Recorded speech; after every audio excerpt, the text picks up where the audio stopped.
आजकालच्या धकाधकीच्या जीवनामध्ये जसं खूप जणांमध्ये स्ट्रेस, एन्झायटी, डिप्रेशन वाढले, तर त्यामध्ये ह्या म्युझिक थेरपीचा कसा वापर होऊ शकतो? बरोबर. तो त्यामध्ये मला अनेक सिग्निफिकंट रिझल्ट्स बघायला मिळाले. लोकांच्या काय म्हणू शकता तुम्ही, एक सॅडनेसमध्ये किंवा त्या शोकामध्ये आपल्याला अनेक चांगल्या पद्धतीनं रिझल्ट्स या म्युझिक थेरपीचे किंवा या संगीत चिकित्सेचे, मी म्हणेल राग चिकित्सेचे आपल्याला पाहायला मिळाले. प्रामुख्याने आपण मानसिक आरोग्यामध्ये बघायला गेलं तर डिप्रेशन सारखा आजार असेल, अँझायटी सारखा आजार असेल, किंवा ॲग्रेशन सारखं भावनिक एक आजार असेल, किंवा अतिशोक आपण ज्याला म्हणतो, ओव्हर सॅडनेस, याच्यामध्ये म्युझिक थेरपीचा चांगला वापर होऊ शकतो. कुठल्याही पेनमध्ये डिस्ट्रॅक्शन थेरपी म्हणून म्युझिक थेरपी खूप सुंदर पद्धतीने आपण वापरू शकतो. तसं मेंदूशी निगडीत आजारांमध्ये, जसं की डिमेन्शिया आहे, पार्किन्सन्स आहे, अल्झायमर्स आहे, या आजारांमध्ये डेफिनेटली होऊ शकतो. माझा आत्ताचा झालेला रिसेंट रिसर्च होता की अशा प्रकारच्या पेशंट्समध्ये, अल्झायमर्स किंवा पार्किन्सॉनिझम पेशंटमध्ये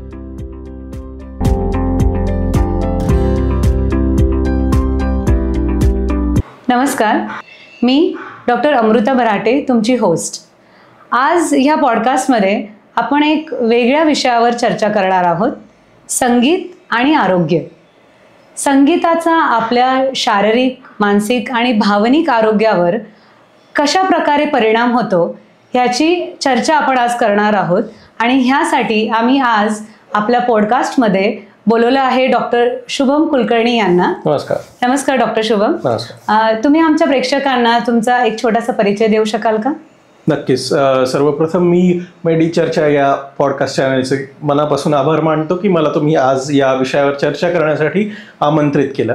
सो मी एक आयुर्वेदिक डॉक्टर आहे. सो मी MD आयुर्वेद आहे आणि गेली 8 ते 9 वर्ष झाले मी आयुर्वेद या क्षेत्रामध्ये प्रॅक्टिशनर म्हणून काम करतोय. त्याचप्रमाणे मी गेली 20 ते 22 वर्ष झाले शास्त्रीय संगीत शिकतोय.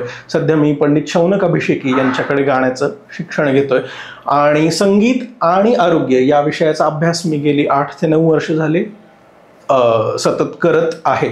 आणि यामध्ये पर्टिक्युलरली शरीराचा आणि संगीताचा कसा समन्वय साधता येईल आणि संगीताचा एकंदरीत आपल्या भावनिक आणि मानसिक आरोग्यावरती कसा परिणाम होतो याविषयीचा अभ्यास मी करत आहे. विशेष करून मानसिक आरोग्य आणि पॅलिएटिव्ह आणि एंड ऑफ लाईफ केअर ही माझी स्पेशालिटी आहे, ज्याच्यामध्ये मी काम करतोय आणि शिकतोय. सो पुन्हा एकदा मी तुम्हा सर्वांचे आणि मेडिचर्चा या पॉडकास्ट चॅनलचे आभार मानेन. धन्यवाद. संगीत हा आपल्या आयुष्याचा एक अविभाज्य भाग आहे. संगीताचा वापर आपल्या रोजच्या दिनचर्येमध्ये जर बघायला गेलं तर सकाळपासूनच सुरू होतो. जसं काही सकाळी रेडिओवर एखादं गाणं ऐकणं किंवा एखादं स्तोत्र किंवा मंत्र ऐकणं. तर ज्यावेळेस आपण संगीत आणि आरोग्य अशी चर्चा करतोय तर म्युझिक थेरपी म्हणजे नेमकं काय? म्हणजे गाणं ऐकणं एवढंच त्याचा अर्थ होतो का doctor Shubham? Actually music therapy म्हणजे संगीताचा वापर आपल्या शारीरिक, भावनिक, मानसिक आणि आध्यात्मिक आरोग्यावर कसा होऊ शकतो आणि कसा करतो, दॅट मीन्स संगीत चिकित्सा किंवा म्युझिक थेरपी. सो फक्त ऐकणं, गाणं कुठलंही ऐकणं म्हणजे संगीत चिकित्सा नसून त्या गाण्याचा वापर सायंटिफिकली, शास्त्रीय दृष्ट्या आपल्या शरीरावरती, मनावरती आणि भावनिक याच्यावरती कसा आपण करतोय म्हणजे संगीत चिकित्सा होते. सो संगीत चिकित्सा किंवा म्युझिक थेरपी ही 2 प्रकारची असते, ॲक्टिव्ह म्युझिक थेरपी किंवा passive music therapy. So active music थेरपीमध्ये जेव्हा आपण एखादी म्युझिक थेरपी देतो तेव्हा ॲक्टिव्हली पेशंट पार्टिसिपेट आपल्यासोबत करतो. म्हणजे तो आपल्यासोबत, जर म्युझिक थेरपिस्ट एखादं गाणं म्हणत असेल किंवा एखादं काहीही स्तोत्रपठण असेल, मंत्र असेल, जो की संगीत चिकित्सेचाच एक भाग आहे, तर त्याच्यामध्ये ॲक्टिव्हली पार्टिसिपेट पेशंट होत असेल तर ती ॲक्टिव्ह म्युझिक थेरपी. आणि पॅसिव्ह म्युझिक थेरपी जशी तुम्ही म्हणालात की फक्त गाणं ऐकणं, सो फक्त गाणं ऐकणं हे पॅसिव्ह म्युझिक थेरपीमध्ये येतं. तर गाणंच आहे का त्याच्यामध्ये? तर नाही. संगीत या शब्दाची व्याख्या काय होते संस्कृतमध्ये? गीतम वाद्यम नृत्यम त्रयम संगीतम उच्यते. सो गीत म्हणजे काय? व्होकल म्युझिक, म्हणजे जे गाणं गातात. वाद्य म्हणजे काय? कुठलंही इन्स्ट्रुमेंटल म्युझिक. नृत्य म्हणजे dance form of a music. So या तिन्हींचं कॉम्बिनेशन किंवा तिन्ही वेगवेगळ्या पद्धतीनं आपण जेव्हा वापरतो पुन्हा मी सांगेन सायंटिफिकरित्या वापरतो, शास्त्रीय दृष्टिकोनातून वापरतो, त्याला म्युझिक थेरपी असं म्हणतात. सो फक्त गाणं ऐकणं ही चिकित्सा नसून गाणं, वाद्य, नृत्य या तिघांचाही वापर सायंटिफिकली आपण पॅरामीटर्समध्ये बसवून इंडिव्हिज्युअल केस हिस्ट्री आणि केस टेकिंग घेऊन आपण जसं ज्या प्रकारे एखादं औषध देतो त्या प्रकारे एखादा म्युझिकचा औषध म्हणून आपण जेव्हा वापर करतो त्याला म्युझिक थेरपी असं म्हटलं जातं. सो आपण जेव्हा थेरपी हा शब्द वापरतोय त्याच शब्दात भरपूर काही म्हणजे समावलेले, म्हणजे थेरपी म्हणजे एखादी चिकित्सा. सो आपण चिकित्सा कधी करतो, जेव्हा एखादा रोगी आपल्याकडे येतो त्यावेळी ही जी चिकित्सा केली जाते त्याला म्हणतात म्युझिक थेरपी. अच्छा, तर आता खूप क्लिअरली सायंटिफिकली आम्हाला कळतंय की कसं म्युझिक थेरपी आणि गाणं ऐकणं ह्या दोन वेगवेगळ्या गोष्टी. एक्झॅक्टली. म्युझिक थेरपी आपण कोणत्या वेगवेगळ्या आजारांमध्ये उपयोगास आणू शकतो? बरोबर. सो म्युझिक थेरपी आपण मी म्हटलं तसं ही वेलनेस आणि इलनेस अशा दोन्हीही कारणांसाठी आपण वापरू शकतो. सो वेलनेस म्हणजे काय, तर आता तुम्ही उदाहरण एक सुंदर दिलं की दिनचर्येमध्ये आपण कशी म्युझिक थेरपी वापरतो की सकाळच्या रेडिओ ऐकण्यापासून अगदी आपल्या घरातली आजोबा आजी लोक असतील त्यांना सवय असतं की सकाळी रेडिओवरची गाणी ऐकणं किंवा स्तोत्र पठण करणे, मंत्र पठण करणे किंवा एखादी आरती म्हणणे किंवा ऐकणे, किंवा एखाद्याला सवय असते की रात्री झोपेच्या वेळी एखादं गाणं ऐकून मी झोपतो. सो हे दिनचर्येचा भाग आपण जेव्हा वापरतो तेव्हा त्याला आपण वेलनेस या कॅटेगरीमध्ये म्युझिक थेरपीला बसवतो. आणि इलनेस म्हणजे एखाद्या आजारामध्ये आपण जेव्हा ती वापरतो तेव्हा ती इलनेस या कॅटेगरीमध्ये येते. सो म्युझिक थेरपीचा वापर आपण दोन्हीही रित्या करू शकतो, वेलनेस आणि इलनेस. सो तुम्ही प्रश्न जो विचारलात की कुठल्या कुठल्या आजारांमध्ये होऊ शकेल, तर तो अनेक शारीरिक आजारांमध्ये, मानसिक आजार तर प्रत्येक मानसिक आजारात ही चिकित्सा म्हणून वापरल्या जाऊ शकते, अलाइड ट्रीटमेंट म्हणून वापरल्या जाऊ शकते, भावनिक आजारांमध्ये ही वापरल्या जाऊ शकते, आणि संपूर्ण दृष्टिकोनातून म्हणजे आध्यात्मिक सर्वांगीण दृष्टिकोनातून किंवा आध्यात्मिक काय म्हणू शकतो आपण त्याला अपब्रिंगिंगसाठी आपण म्युझिक थेरपीचा अतिशय सुंदर वापर करू शकतो. सो आपल्या या चर्चेमध्ये मी आपल्याला उदाहरण देईलच की कुठल्या कुठल्या डिसिजेसमध्ये, प्रामुख्याने आपण मानसिक आरोग्यामध्ये बघायला गेलं तर डिप्रेशन सारखा आजार असेल, अँझायटी सारखा आजार असेल, किंवा ॲग्रेशन सारखं भावनिक एक आजार असेल, किंवा अतिशोक आपण ज्याला म्हणतो ओव्हर सॅडनेस, याच्यामध्ये म्युझिक थेरपीचा चांगला वापर होऊ शकतो. कुठल्याही पेनमध्ये डिस्ट्रॅक्शन थेरपी म्हणून म्युझिक थेरपी खूप सुंदर पद्धतीने आपण वापरू शकतो. सो अशा अनेकविध आजारांमध्ये आपण म्युझिक थेरपीचा ऑल्टरनेटिव्ह ट्रीटमेंट म्हणून अतिशय योग्य पद्धतीने आणि सायंटिफिक दृष्ट्या वापर करू शकतो. अरे वा, छान. म्हणजे तुम्ही खूप सुंदररित्या एक्सप्लेन केलंय की व्हॉट इज म्युझिक थेरपी, आणि ते पण वेलनेस आणि इलनेस, एक्झॅक्टली, असं दोन वेगवेगळ्या गोष्टी आहेत. येस. आताच तुम्ही म्हणालात की डिप्रेशन, एन्झायटी, स्ट्रेस अशा वेगवेगळ्या मेंटल इलनेसमध्ये आपण म्युझिक थेरपीचा वापर करू शकतो. आणि आजकाल आपण बघितलंय की आजकालच्या धकाधकीच्या जीवनामध्ये जसं खूप जणांमध्ये स्ट्रेस, एन्झायटी, डिप्रेशन वाढले, तर त्यामध्ये ह्या म्युझिक थेरपीचा कसा वापर होऊ शकतो? बरोबर. सध्याच्या तुम्ही जसं म्हणालात की धकाधकीच्या आयुष्यामध्ये स्ट्रेस, अँझायटी, डिप्रेशन हे खूप कॉमन झालेलं आहे. म्हणजे आपण बघू शकतो प्रत्येकाला स्ट्रेस येतो आजकाल, किंवा आपण खूप वेगली ह्या टर्म्स वापरतो की मी डिप्रेस्ड आहे. ॲक्च्युली डिप्रेशन ही खूप मोठी संज्ञा आहे, डिप्रेशन हा खूप मोठा कन्सेप्ट आहे, पण खूप वेगली वापरल्या जाते. ॲक्च्युली त्याचं काय म्हणतो डेफिनेशन किंवा त्याची खोली प्रत्येकाला तेवढी असतेच असं नाही, पण ही खूप वेगली आपण वापरतो. पण या प्रत्येक आजारामध्ये, या प्रत्येक कंडिशनमध्ये संगीताचा वापर शास्त्रीयदृष्ट्या आपण 100% करू शकतो. मी शास्त्रीय संगीत किंवा भारतीय शास्त्रीय संगीताचा वापर म्हणजे इंडियन क्लासिकल म्युझिक थेरपी या पद्धतीने म्युझिक थेरपी करतो. तर मी अनेक रागांचा वापर याच्यामध्ये करतो. भारतीय शास्त्रीय संगीतात जी राग पद्धती आहे त्याचा मी शास्त्रीय दृष्टिकोनातून या प्रत्येक आजारांमध्ये वापर करतो. उदाहरणार्थ द्यायचं झालं तर तुम्ही डिप्रेशन ही कंडिशन सांगितली, तर माझा एक रिसेंट झालेला रिसर्च म्हणजे राग यमन आणि डिप्रेशन. सो डिप्रेशनला संस्कृतमध्ये संज्ञा आहे विषाद, आयुर्वेदामध्ये किंवा संस्कृतमध्ये संज्ञा आहे विषाद. सो या डिप्रेशन कंडिशनमध्ये माइल्ड आणि मॉडरेट या डिप्रेशन स्टेटसाठी मी राग यमन या रागाचा वापर 70 पेशंट्समध्ये केलेला. सो तो माझा रिसर्च स्टडी झालेला. सो त्यामध्ये मला अनेक सिग्निफिकंट रिझल्ट्स बघायला मिळाले.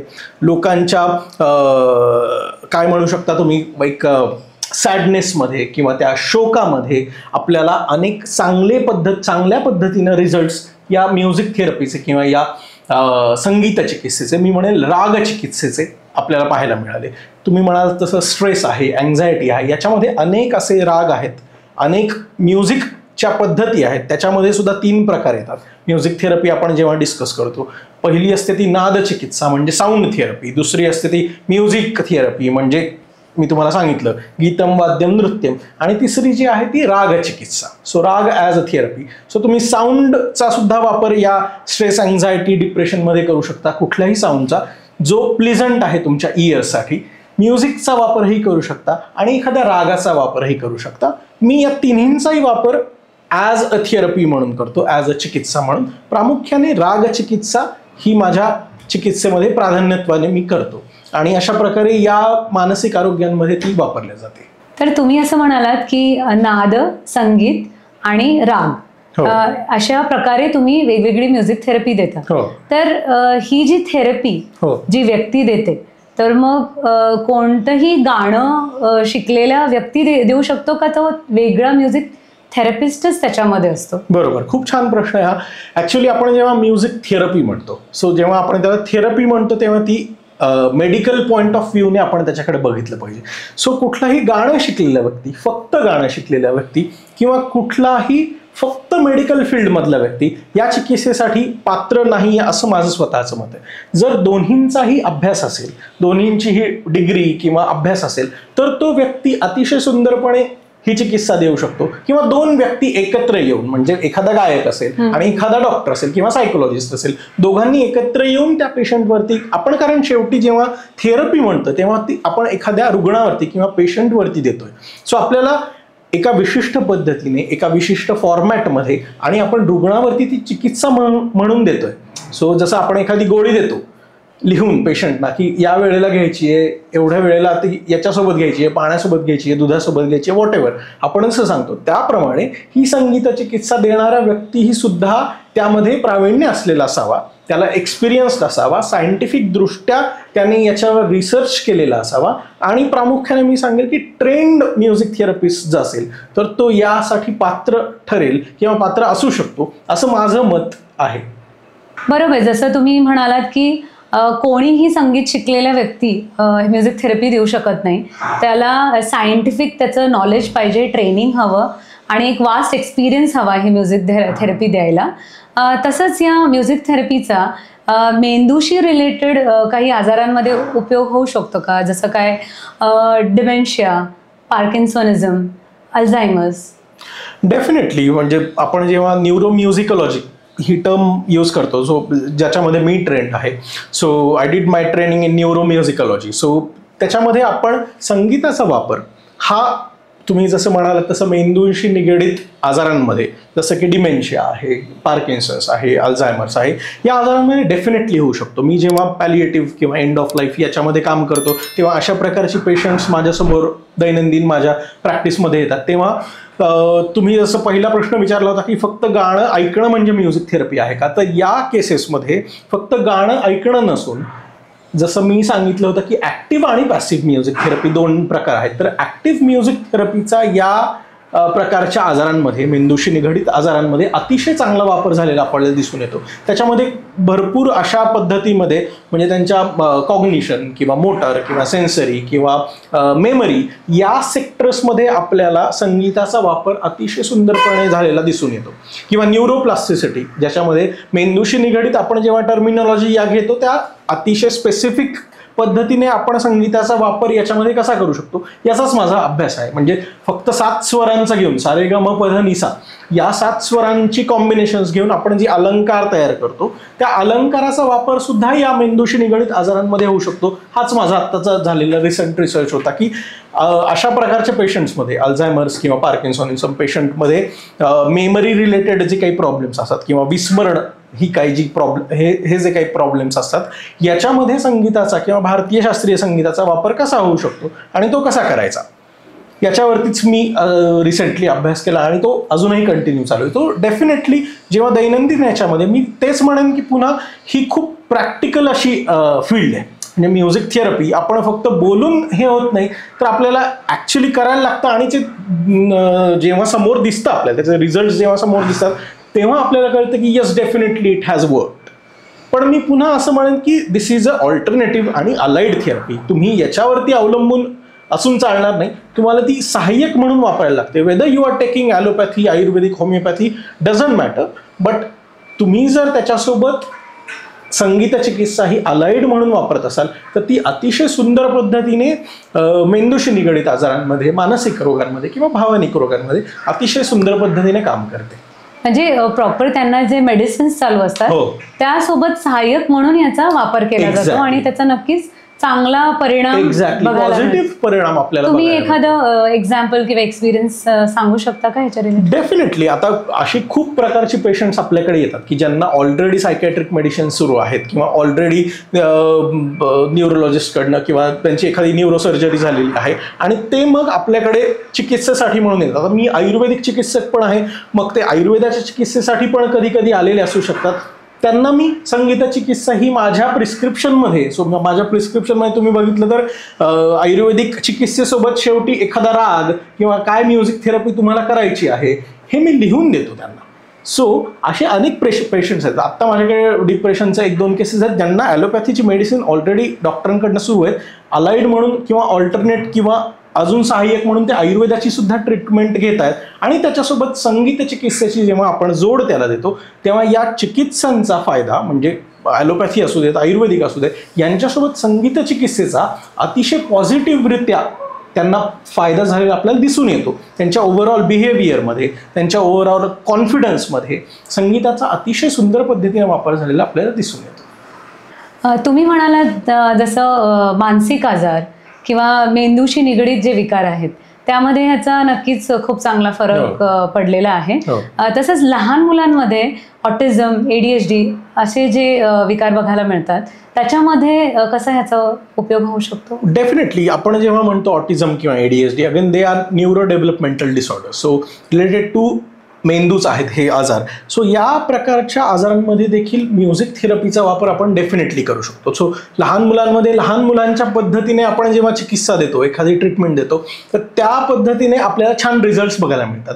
म्हणजे फक्त गाणं ऐकणं किंवा फक्त राग ऐकणं हे जरी त्यांच्यामध्ये पॉसिबल नसेल त्यावेळेला, तरी एखादं इन्स्ट्रुमेंट स्वतः वाजवणे किंवा त्या बाळाला वाजवून दाखवणे किंवा त्याला प्रवृत्त करणे ते वाजवण्यासाठी, हे पालकांथ्रू जास्ती छान पद्धतीने होऊ शकतं. मला असं वाटतं या आजारांमध्ये ज्याप्रमाणे एका म्युझिक थेरपिस्टचा रोल असतो त्याप्रमाणे त्या पालकांचा पण अतिशय महत्त्वाचा रोल प्ले होऊ शकतो याच्यामध्ये, की ऑटिस्टिक किंवा ADHD चिल्ड्रन्समध्ये संगीत चिकित्सेचा वापर हा म्युझिक थेरपिस्ट प्रमाणेच पालकही इन्व्हॉल्व्ह होऊन पालकांसाठी सुद्धा आणि त्या मुलासाठी सुद्धा किंवा त्या मुलीसाठी सुद्धा अतिशय छान पद्धतीने होऊ शकतो. सो मी नेहमी म्हणत असतो की we all are music therapist. आपण जगामधली प्रत्येक व्यक्ती हा म्युझिक थेरपिस्ट आहे, कारण प्रत्येकाला संगीताचं, नादाचं किंवा एखाद्या रागाचं, आपल्या भारतीय शास्त्रीय संगीतातल्या रागांचं हे नॉलेज आहेच आहे. म्हणजे रागांचं जरी नसेल तरी कुठल्या ना कुठल्या संगीताचं आहे. किशोर कुमार आहे, लता मंगेशकर आहे, मुकेश आहेत, यांची गाणी तरी ॲटलिस्ट माहीत असतात, बरोबर आहे की नाही?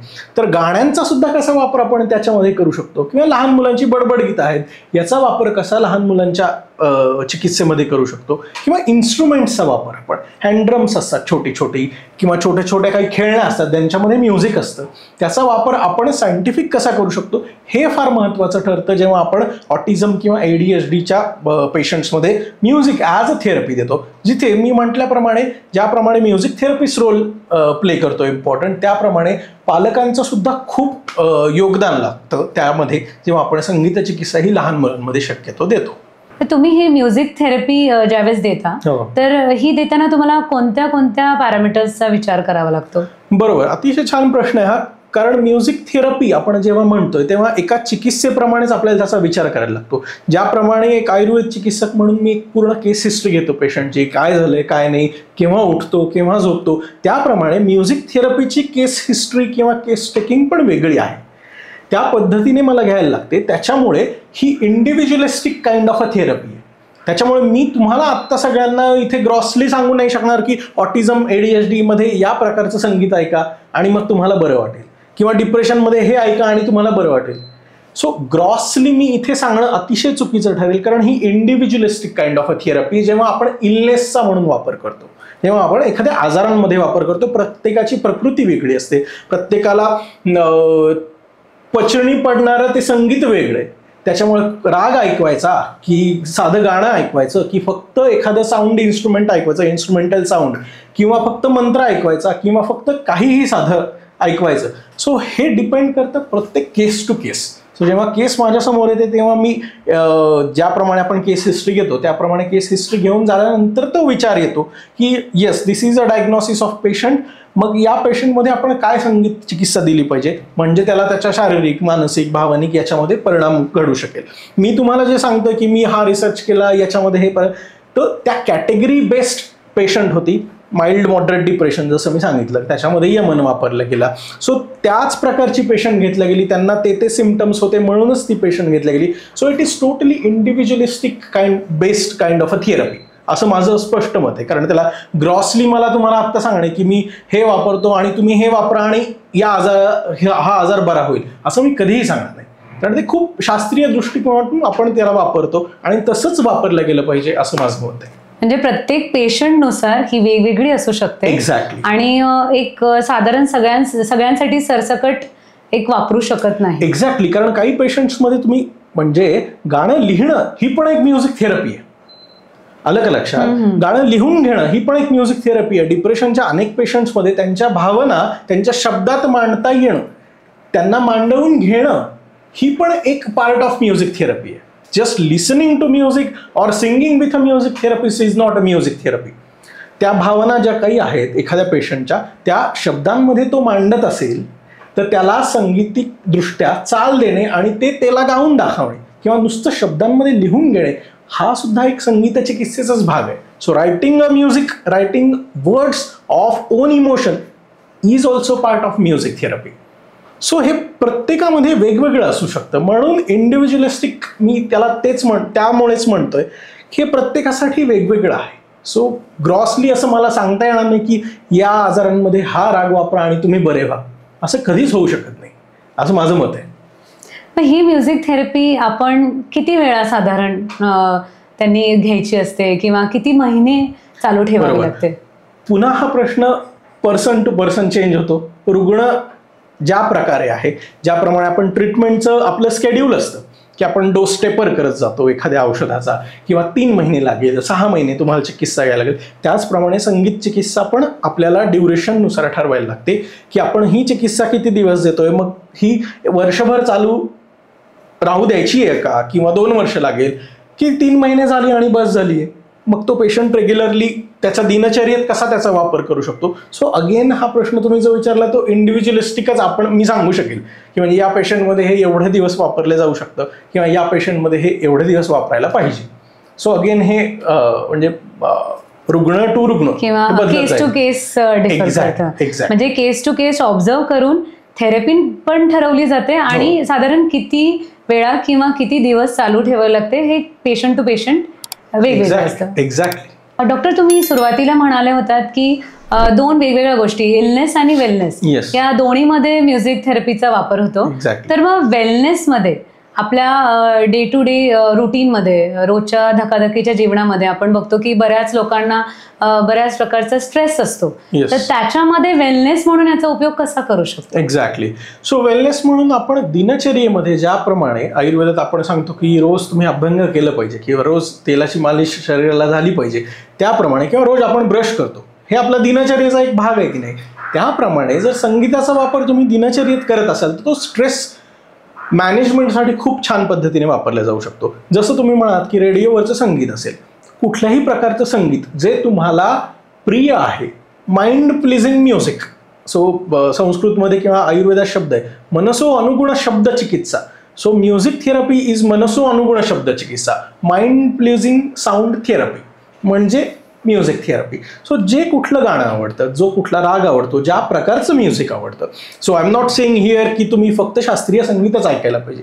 तुम्हाला एखाद्याला उपशास्त्रीय संगीत आवडत असेल, एखाद्याला अभंग आवडत असेल, भावगीत आवडत असेल, भक्तिगीत, ज्याने तुम्हाला फ्रेश वाटतं, बरोबर आहे की नाही, त्या प्रकारचं म्युझिक जर तुम्ही डेली रुटीनमध्ये तुमच्या वापरत असाल तर ते कुठल्या पद्धतीनं, तर सकाळी उठल्यावरती तुम्ही वापरू शकता, झोपेच्या आधी ते वापरू शकता, किंवा कधी खूप स्ट्रेस आलाय किंवा कधी खूप काय म्हणतो आपण टेन्शन आहे, कामाचं टेन्शन आहे, त्यावेळी अगदी 5 मिनिटं शांत बसून जर तुम्ही त्या प्रकारचं गाणं ऐकलं तर ते अतिशय छान पद्धतीने काम करतं.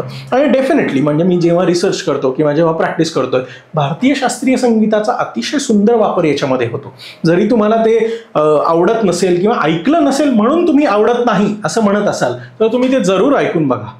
तर तुम्ही त्या पद्धतीनं एक चिकित्सा म्हणून जर शास्त्रीय संगीताचा, भारतीय शास्त्रीय संगीताचा जर वापर करणार असाल तर ते नक्की ऐकून बघा. तुम्हाला ते अतिशय सुदिंग वाटेल, अतिशय मनाला आणि भावनिक दृष्टिकोनातून आणि आध्यात्मिक दृष्टिकोनातून पण अतिशय पूरक असं भारतीय शास्त्रीय संगीत आहे. So I will promote here भारतीय शास्त्रीय संगीत, की तुम्ही ते जरूर ऐका. मी तुम्हाला सजेस्ट करेन की मी ज्या पद्धतीने रिसर्च केला होता की राग दरबारी कानडा हा रात्रीच्या वेळी गायचा किंवा ऐकण्यासाठीचा जो राग आहे तो तुम्ही जरूर ऐकून बघा आणि नक्की कमेंट्समध्ये हे कळवा कसं वाटलं तुम्हाला. की हा राग मी इन्सोम्निया किंवा निद्रानाश, जी की आत्ता सध्या खूप मोठी समस्या आहे बहुतांश लोकांसाठी, त्यामध्ये मी हा रागाचा वापर ॲज अ संगीत चिकित्सा म्हणून केला होता. सो तो राग ऐकून तुम्हाला कसं वाटतंय हे आम्हाला नक्की कळवा, किंवा या रागाचा वापर तुम्ही करू शकता. ओमकार चिकित्सा किंवा chanting of Omkar, just Omkar म्हणणे, सकाळी 5 मिनिटं 10 मिनिटं शांत डोळे बंद करून फक्त ओमकाराचं ध्यान करणे, ही पण एक संगीत चिकित्साच आहे. एखाद्या मंत्राचं पठण करणे ही पण एक संगीत चिकित्सा आहे. स्पेसिफिक मंत्र मी तुम्हाला सांगू शकणार नाही, again it is depend on case to case. वेलनेससाठी म्हणून तुम्ही कुठलाही मंत्राचा वापर करू शकता. रॅदर दॅन मंत्र आणि ऑल तुमच्या रिलिजनप्रमाणे, तुमच्या जो कुठला तुम्ही ज्या देवाला मानता, तुम्ही ज्या रिलिजनला फॉलो करता त्या पद्धतीनुसार जे कुठलं संगीत आहे, एखादा मंत्र असेल, एखादं काही प्रार्थना असेल, ती जर तुम्ही मनातून केली किंवा शांत पद्धतीने केली तर ते नक्कीच स्ट्रेस कमी करण्यासाठी अतिशय उपयुक्त ठरू शकेल असं मला वाटतं. या पद्धतीने जर संगीताचा वापर हा आपण डेली रुटीनमध्ये करत गेलो तर त्याचा अतिशय सुंदर. सो मी सजेस्ट करेन की 10 minutes in the morning, 10 in the afternoon and 10 in the evening, या पद्धतीने जर 10 मिनिटं अतिशय आपण देऊच शकतो, सगळे लोक देऊ शकतात. 10 मिनिटं is not much time. So 10 मिनिटं सकाळी, दुपारी 10 मिनिटं आणि रात्री 10 मिनिटं, अशा पद्धतीने जर संगीताचा वापर तुम्ही 30 मिनिटं संगीतासाठी म्हणून प्रत्येकाने जर दिली तर हे स्ट्रेस मॅनेजमेंटसाठी अतिशय सुंदर पद्धतीने काम करू शकेल. तुम्ही अजून थोडंसं एक्झाम्पल देऊन सांगू शकता का की मॉर्निंग जसं तुम्ही म्हणाले सकाळी 10 मिनिटं, दुपारी 10 मिनिटं आणि रात्री 10 मिनिटं, तर जसं ओमकार चिकित्सा तुम्ही म्हणाले सकाळी, तसं दुपारी आणि रात्री स्पेसिफिक असं काही नाहीये की ओमकार सकाळीच करायला हवा, पण मी एक एक्झाम्पल म्हणून तुम्हाला देतोय. तुम्ही सकाळी ओमकार चिकित्सा आणि मंत्राचं एखाद्या ऐकणं किंवा म्हणणं करू शकता. दुपारच्या वेळी इन्स्ट्रुमेंटल म्युझिक तुम्ही ऐकू शकता. रात्रीच्या वेळी एखादा राग चिकित्सा म्हणून एखादा राग सुंदर ऐकू शकता, किंवा तुम्हाला एखादं गाणं ऐकायचं असेल तर ते गाणं ऐकू शकता जे तुम्हाला आवडतं ते. सो अशा पद्धतीने 10 मिनिटांचं जर तुम्ही हे केलं तर 30 मिनिटं रोज माझ्या आरोग्यासाठी, माझ्या वेलनेससाठी संगीताचा वापर मी करून घेत असेल तर ते अतिशय सुंदर पद्धतीने तुमच्यावरती काम करतं आणि त्याचे रिझल्ट्स तुम्हाला तुमच्या डेली वर्किंग काय कपॅसिटीमध्ये पण दिसायला लागतात. जेव्हा दुपारच्या वेळी for example IT going people असतात की त्यांना खूप स्ट्रेस आहे, त्यांना खूप वर्क आहे, दुपारी पण ते लॅपटॉप आणि याच्यासमोर कंटिन्यू असतात, 10 मिनिटं थोडा कंपनीतनं वेळ काढून जे आवडतं म्युझिक किंवा एखादं इन्स्ट्रुमेंटल म्युझिक जर तुम्ही ऐकत असाल तर ते तुम्हाला नक्कीच तुमच्या वर्किंग कॅपॅसिटीमध्ये काम छान पद्धतीने करतं असं तुम्हाला दिसायला लागेल. म्हणजे माझ्याकडे अनेक अशा केसेस आहेत, मी त्यांना हेच सजेस्ट करतो की थोडा वेळ काढून एक 10-15 मिनिटांसाठी इन्स्ट्रुमेंटल म्युझिक ऐका, कुठलं तरी छान डोळे बंद करून बसा, ते ऐका, तुम्हाला प्रसन्न वाटेल, छान वाटेल आणि पुढचं तुमचं जे 4-5 तासांचं कामाची कॅपॅसिटी आहे ती डेफिनेटली वाढलेली तुम्हाला दिसेल, कॉन्फिडन्स वाढलेला दिसतो, फ्रेशनेस एक आपल्याला येतो. आपण कुठल्याही प्रकारचं म्युझिक बघा ना, कुठलंही जे आपल्याला आवडतं, मी पुन्हा तेच म्हणेन, जे आपल्याला आवडतं तर ते तुम्ही ऐकलं तर निश्चितपणे आपल्याला त्याचं हॅपीनेस किंवा फ्रेशनेसमध्ये फायदा झालेला दिसूनच येतो. अशा पद्धतीने तुम्ही ते वापरू शकता. म्हणजे आपण एक डॉक्टर म्हणून असं म्हणू शकतो की जसं डॉक्टर सांगतात की तुमच्या लाईफस्टाईलमध्ये 30 मिनिट्स रोज डेली फिजिकल ऍक्टिव्हिटी असावी. Exactly. तसंच 30 मिनिट्स हे म्युझिक थेरपीसाठी तुम्ही Definitely. दिवसभरात नक्कीच काढू शकता. डेफिनेटली नक्की काढू शकतो. म्युझिक थेरपीमध्ये जसं तुम्ही म्हणाला की इन्स्ट्रुमेंटल ऐकू शकता, येस. तर नक्की कोणकोणत्या प्रकारचे इन्स्ट्रुमेंट्स चा वापर ह्याच्यामध्ये होऊ शकतो? डेफिनेटली मी ज्या पद्धतीने अभ्यास केलेला आहे किंवा मी ज्या पद्धतीने आता अभ्यास करतोय त्यामध्ये वायलिन असेल किंवा बासरी असेल किंवा सतार असेल, सरोद असेल, तबला, या इन्स्ट्रुमेंट्सचा अतिशय सुंदर पद्धतीने आपण संगीत चिकित्सा म्हणून वापर करू शकतो. तुम्हाला अनेक प्रकारचे इन्स्ट्रुमेंटल म्युझिकचे स्पॉटिफायवरती किंवा यूट्यूबवरती व्हिडिओज आणि ऑडिओज अवेलेबल असतात. त्याचा वापर तुम्ही संगीत ॲज अ चिकित्सा फॉर वेलनेस म्हणून डेफिनेटली करू शकता. तर डॉक्टर, तुम्ही एक आयुर्वेदिक डॉक्टर आहात, येस. तर आयुर्वेद आणि संगीत चिकित्सा याचा योग्य तो मेळ तुम्ही कसा साधू शकता? मी तुम्हाला सुरुवातीला सांगितल्याप्रमाणे की मी तुम्हाला म्हणालो की वेलनेस आणि इलनेस या पद्धतीने संगीत चिकित्सा मी वापरतो. तर हे वेलनेस आणि इलनेस शब्दच मी आयुर्वेदातून घेतलेत. मुळात आयुर्वेदाचं मुख्य एम काय आपण म्हणतो श्लोकांमध्ये की स्वस्थस्य स्वास्थ्य रक्षणम आतुरस्य विकार प्रशमनम च. सो जे स्वस्थ व्यक्ती आहेत त्यांचं स्वास्थ्य राखणे म्हणजे वेलनेस, आणि जे आतुर आहेत किंवा जे डिसीजड आहेत त्यांचे डिसीज जे काय आहेत त्यांना क्युअर करणे is the aim of Ayurveda. म्हणजे वेलनेस आणि इलनेस हे एम आहे आयुर्वेदाचं. त्याच पद्धतीने भारतीय शास्त्रीय संगीत चिकित्सा मी जी वापरतो, इंडियन क्लासिकल म्युझिक थेरपी, याचं पण एम हे वेलनेस आणि इलनेस या दोन्ही पद्धतींमध्ये आहे. सो माझा जो शास्त्रीय संगीत चिकित्सेचा जो बेस आहे किंवा म्युझिक थेरपीचा बेस आहे हा डेफिनेटली आयुर्वेद आणि गंधर्ववेद हे दोन्ही आहे. गंधर्ववेद हा एक उपवेद आहे, ज्याप्रमाणे आयुर्वेद हा एक उपवेद आहे. सो गंधर्ववेद आणि आयुर्वेद या दोन्हींच्या बेसिसवरतीच मी म्युझिक थेरपी ही सध्या करतोय आणि त्याचा अभ्यास करतोय. सो आयुर्वेदामध्ये ज्या पद्धतीने आपल्याला दोष संकल्पना असते, वात पित्त कफ, याच्यामध्ये कसा वापर होऊ शकतो, तर त्या पद्धतीने मी संगीताचा वापर हा या दोष संकल्पनेतून किंवा आयुर्वेदाच्या माध्यमातून प्रॅक्टिस करण्याचा सध्या प्रयत्न करतोय. खूप सुंदर डॉक्टर, तुम्ही खूप छान रित्या हे एक्सप्लेन केलं आहे म्युझिक थेरपीबद्दल. तर आज ह्या पॉडकास्टमध्ये आपल्या प्रेक्षकांना म्युझिक थेरपी म्हणजे काय आणि कसं इलनेस आणि वेलनेस ह्या दोन वेगवेगळ्या गोष्टी आहे, आणि इलनेसमध्ये case to case, patient to patient कसं वेगवेगळं ऑब्झर्व करून त्याची थेरपी दिली जाते, आणि रोजच्या आपल्या दिनचर्येमध्ये वेलनेस म्हणून आपण सकाळी, दुपारी, संध्याकाळी किंवा रात्री आपण म्हणू शकतो त्याचा कसा मस्त उपयोग करू शकतो. तर त्यासाठी डॉक्टर धन्यवाद. धन्यवाद. आजचा हा पॉडकास्ट तुम्हाला कसा वाटला कमेंट सेक्शनमध्ये नक्की कमेंट करून कळवा. या चॅनलला लाईक, शेअर आणि सबस्क्राईब करा, आणि हो, बेल आयकन दाबायला विसरू नका.